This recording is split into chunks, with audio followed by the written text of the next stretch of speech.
Assalamualaikum dear students, welcome to a mathematics channel math mentor. आज हम start करेंगे 9th class का lecture number 1 which is matrices. तो आज लेक्चर स्टार्ट करने से पहले देख लेते हैं आज की आउटलाइन।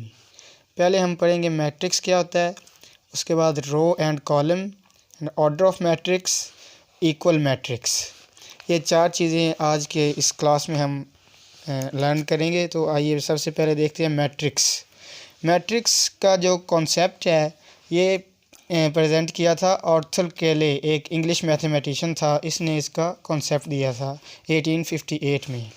तो इसकी प्रॉपर डेफिनेशन देख लेते हैं। इसकी प्रॉपर डेफिनेशन ये है कि ये मैट्रिक्स एक रेक्टेंगुलर एरे होती है और a formation of collection of real numbers. कोई से रियल नंबर्स की जो है फॉर्मेशन ऑफ कलेक्शन होती है रियल नंबर्स की, जो रेक्टेंगुलर एरे की होती है, और इसको ब्रैकेट्स में इंक्लोज्ड किया जाता है। इंक्लोज्ड बाय ब्रैकेट्स, जिसे ब्रैकेट्स में इंक्लूड किया होता है तो वो क्या बनाती है, मैट्रिक्स। सच एज ये हमने एक रेक्टेंगुलर एरे की शेप में इनको रियल नंबर्स को लिखा है 1 3 4 7 2 0। तो इनको ब्रैकेट्स में अगर बंद कर दें तो ये बन जाएगा 1 3 4 7 2 0। तो दिस इज़ अ मैट्रिक्स। ये क्या हो गया, हमारे पास मैट्रिक्स हो गया। तो मैट्रिक्स की हमने, तो उसके बाद आज का दूसरा हमारा जो आउटलाइन का टॉपिक है वो है रो एंड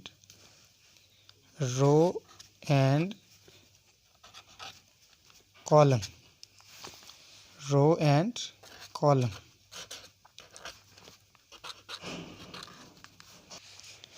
तो जो हमारे पास एक मैट्रिक्स में एंट्रीज़ होती हैं हॉरिजॉन्टल शेप में, उनको कहते हैं रो। The entries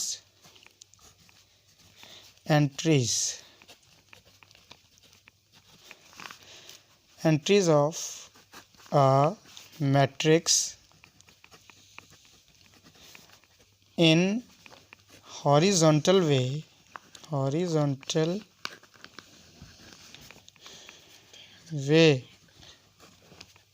are called रोज़। अब ये हमारे पास जो एक मैट्रिक्स लेते हैं, लेट्स सपोज कि ए हमारे पास कोई मैट्रिक्स है विच इज़ 1 2 3 7 9 0। कोई से भी हमने रियल नंबर्स ले लिए हैं तो उनसे एक मैट्रिक्स बन गया ये ए। तो इसमें जो हॉरिजॉन्टल वे में लिखे हुए नंबर्स हैं या एंट्रीज़ हैं उनको क्या कहते हैं, रो या कतार। अब ये हमारे पास रो या कतार, जो हमारे पास दो वेज होते हैं। एक होता है हॉरिजॉन्टल वे, जो ऐसे ज़मीन की हमारे पास ज़मीन के साथ होता है, वो होती है हॉरिजॉन्टल। और जो इस तरह होती है वो होती है परपेंडिकुलर। दूसरी लाइन जो होती है हमारे पास वो होती है परपेंडिकुलर। तो इसको वर्टिकल भी कहते हैं। तो हमारे पास जो ये एंट्रीज थी इस तरह से 1 2 और 3, ये क्या बन गई, रो या कतार। तो ये पहली रो थी तो इसलिए इसको कहेंगे R1। और इसी तरह से ये जो 7 9 और 0 हैं ये दूसरी रो की एंट्रीज हैं तो इसे कहेंगे R2। तो ये था हमारे पास रो क्या होती है। इसके बाद हम देखते हैं कॉलम। हमारे पास कॉलम किसे कहते हैं, column. Next one is column. Column वो entries, the entries of a matrix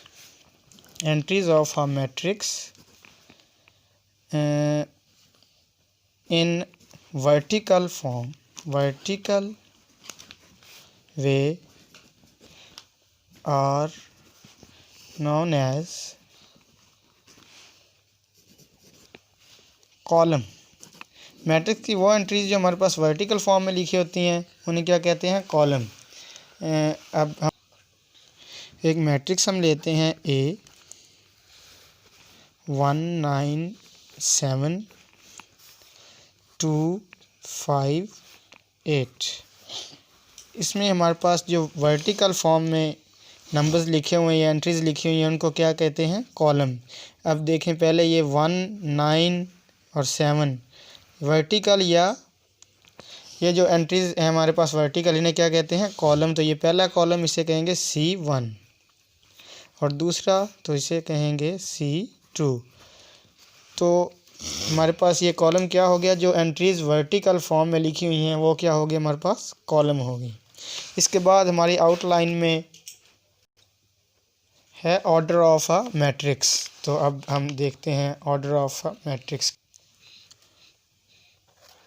order of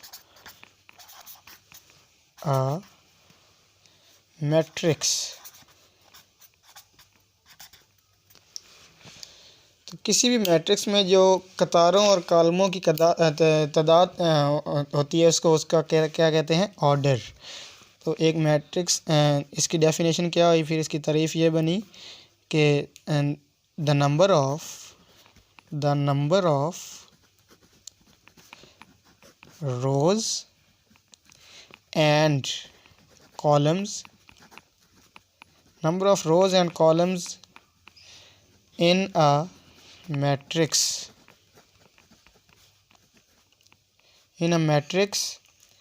is called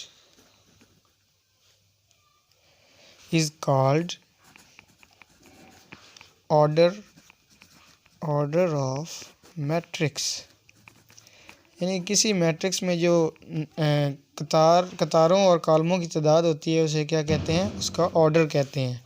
let's suppose एक मैट्रिक्स हमारे पास ए है, फिर से ए एक मैट्रिक्स लेते हैं, इसमें 1 2 3 0 -1 5 3 4 9। अब इसमें हमारे पास ये जो हमने पीछे पढ़ा है कि रो होती है जो हॉरिजॉन्टल वे में लिखी होती है। तो इस तरह देखते हैं कि एक ये 1 0 3 और दूसरी रो ये हो गई और तीसरी रो ये, तो इसमें नंबर ऑफ़ रोज़ कितनी होगी, 3। तो ऑर्डर में पहले रो लिखते हैं, बाद में लिखते हैं नंबर ऑफ़ कॉलम। तो रोज़ 3 हैं, कॉलम कितने हैं, 1 2 एंड 3। तो इसका ऑर्डर क्या हो गया, 3/3। हम लिखेंगे order of A is equal to 3/3। यानी कि इसमें 3 रोज़ हैं और 3 क्या हैं, हमारे पास कॉलम है। तो नंबर ऑफ़ रोज़ और नंबर ऑफ़ कॉलम्स को इसका ऑर्डर कहते हैं। अब हमारे पास लास्ट, आज की आउटलाइन का लास्ट टॉपिक है इक्वल मैट्रिक्स। इक्वल मैट्रिक्स क्या होता है, इसकी डेफिनेशन ये है कि लेट A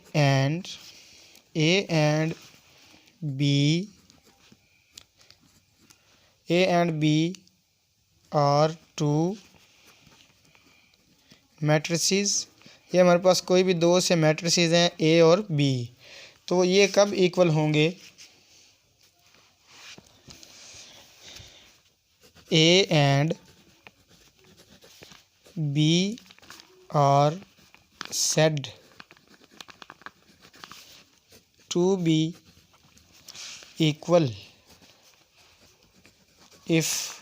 ये कब इक्वल होंगे, जब ये दो कंडीशनें पूरी होंगी। पहली है हमारे पास के order of A is equal to order of B।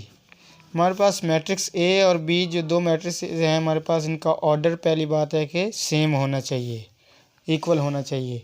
दूसरी कंडीशन है कि देयर कॉरस्पॉन्डिंग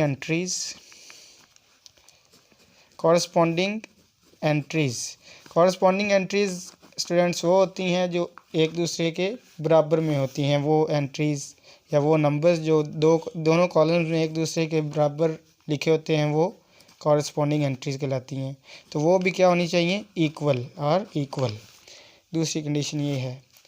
तो जब ये इक्वल हो जाएंगी तो हमारे पास जो मैट्रिक्स होगा वो क्या होगा, इक्वल मैट्रिक्स। इसको हम देखते हैं एक एग्जांपल के ज़रिए। एग्जांपल लेते हैं।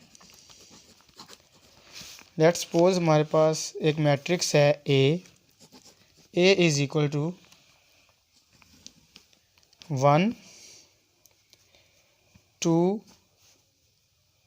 10, 1 2 10 3 4 और 7। और दूसरा मैट्रिक्स हमारे पास बी विच इज़ 1 2 6 + 4 3 5 - 1 और 7।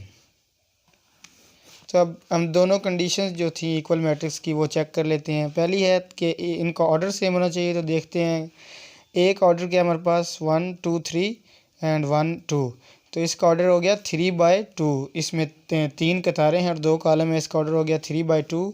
और दूसरे का ऑर्डर क्या हो गया 1 2 3, 3 कतारें हैं तो 2 कॉलम, तो इसका ऑर्डर हो गया 3/2। तो दोनों का ऑर्डर सेम है, पहली कंडीशन हमारे पास फुलफ़िल होगी। अब सेकंड कंडीशन होती है इसकी कि इनकी कॉरस्पॉन्डिंग एंट्रीज़ जो हैं वो भी सेम होनी चाहिए, इक्वल होनी चाहिए। तो वो देखते हैं, इधर 1 है तो इधर भी 1 है, इधर 3 तो इसकी भी पहली एंट्री क्या है 3, तो 2 और 4 एंड 5 - 1, तो 6 + 4 और 7, इनकी एंट्रीज़ क्या हैं सेम हैं। तो ये क्या हो गया, दूसरी कंडीशन भी फुल होगी, तो ये क्या हो गए इक्वल मैट्रिक्स। तो हम कह सकते हैं कि A and B are equal matrices. ये हमारे पास दोनों क्या हो गए इक्वल मैट्रिसेस हो गए। तो स्टूडेंट्स आज के लिए इतना ही। अगले लेक्चर के लिए अपना ख्याल रखिए और अपने इस चैनल का भी। अल्लाह हाफिज़।